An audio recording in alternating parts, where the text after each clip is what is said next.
I said this at the time, and I was laughed at and mocked by Jason McIntyre and others, that if they had some success without Ty Lue would start showing up on milk cartons around America, and I think we've spotted a milk carton.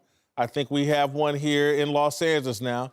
Ty Lue's missing in action, and it's because LeBron James wants to control this team.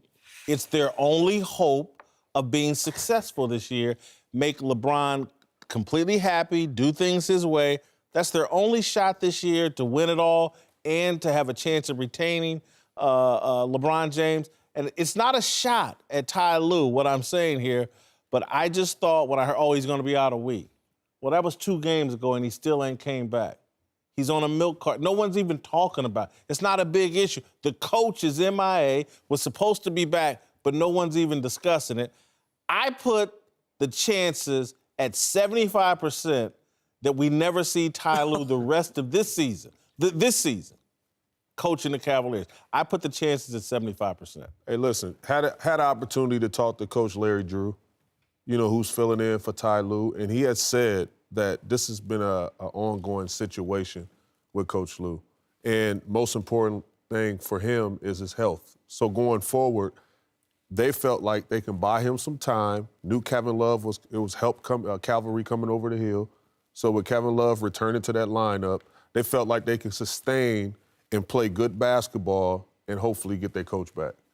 Do you think we'll see Ty Lue again this season? What would you put the chances of him coming back this season? I would say 50-50.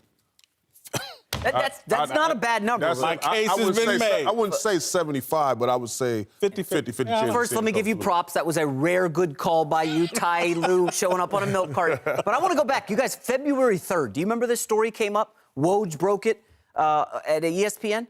Ty Lue, we're not firing him. That's what the Cavs told Woj after the Cavs had lost, I believe, 12 of 18. We're not firing Ty Lue. So now, 6 weeks later, Ty Lue, all of a sudden, medical emergency. He's out.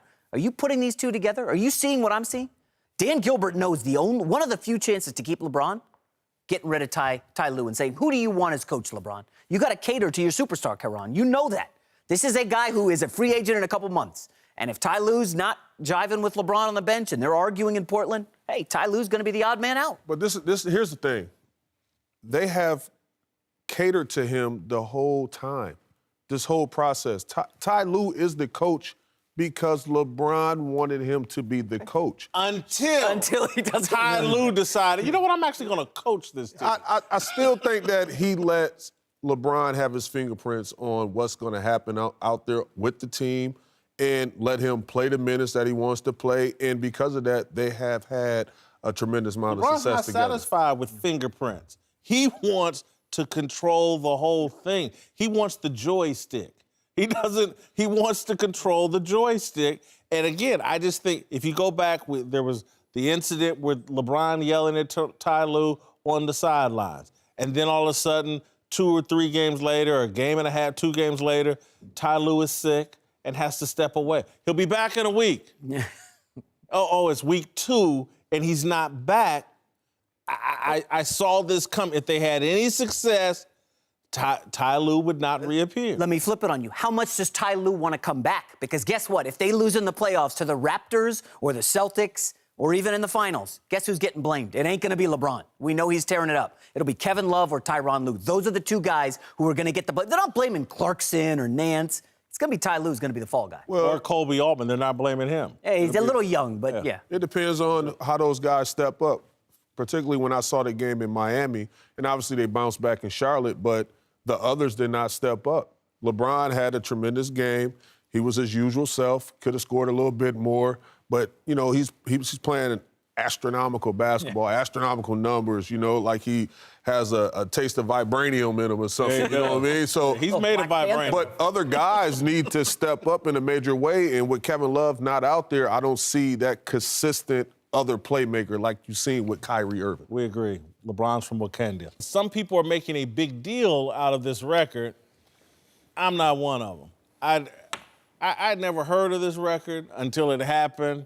And now, again, anything that LeBron tied his shoes on 4 consecutive nights on the road, same as Michael Jordan. You know, one of the reasons I've never been, as a kid, baseball was so tied to stats.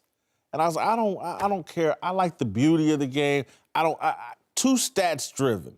And so LeBron attaching himself to all these stats all year. That's all we've heard. Stat. I'm congratulating myself on 30,000. I'm congratulating. This means nothing to me. I would say that every stat that LeBron has attached himself to has been earned. It's not like the traditional stats where you're seeing now that's becoming trending, where you see guys scoring on a Thursday, raining in California after 7 o'clock, analytical stat. You're seeing LeBron actually going out there and making history. In his body of work, you know, you're not going to be able to tell the story of basketball without mentioning LeBron James. So I put him in that breath. Michael Jordan, Kareem, Kobe Bryant, LeBron James, all in that breath. That's where I got him at. Listen, of course it helps him. He's in that Come breath. on. Okay, Kobe Bryant, go. No.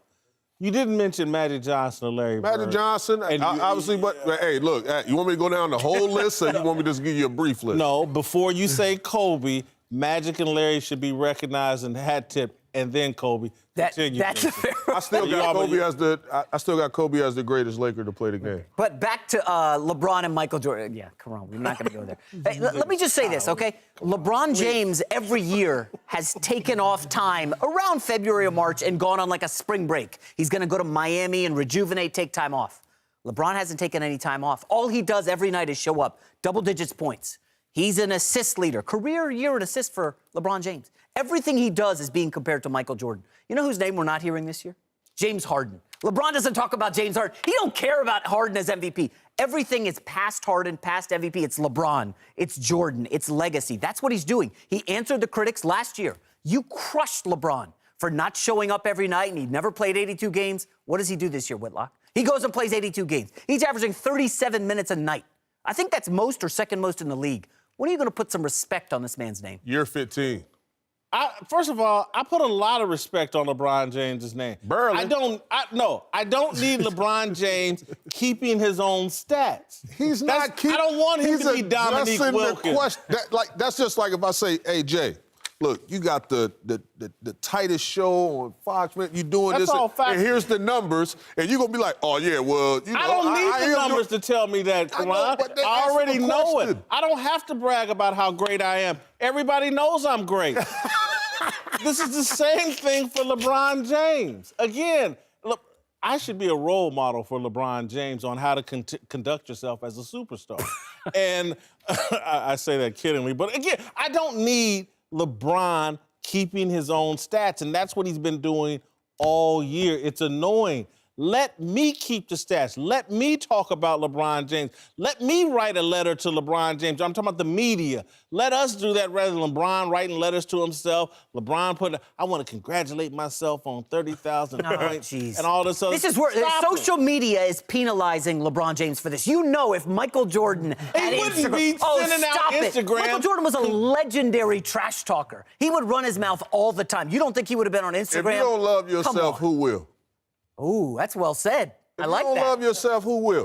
That's all he's doing. He just and you know what? And you know what? He paying homage to himself. Let me just say, and you should make love to yourself privately, in the privacy of your own bathroom or bedroom, not out in front of everybody else. It's grotesque. Nobody wants to see that. That's the mistake LeBron James is making. This is a blame on social media and the 24-hour news cycle, Whitlock. How many cameras did Michael Jordan have in his face in the regular season in 1991? Couldn't be half of what LeBron deals with right now. Every single night, LeBron is everywhere all the time. They're in his face. He can't help it. What do you want the guy to say? You don't think Michael Jordan, the GOAT, would have posted saying, yeah, y'all just saw my demonstration I just did? This is the same Michael Jordan who took a shot at his high school coach at his Hall of Fame introduction. Come on, he remembers everything. He left it on the court, and then at the appropriate time when his career was over, he told everybody how great he was and how he did it. That's all I want from LeBron James. He didn't have social media, so he had to wait for the moment to be right. You blew it because he didn't have to.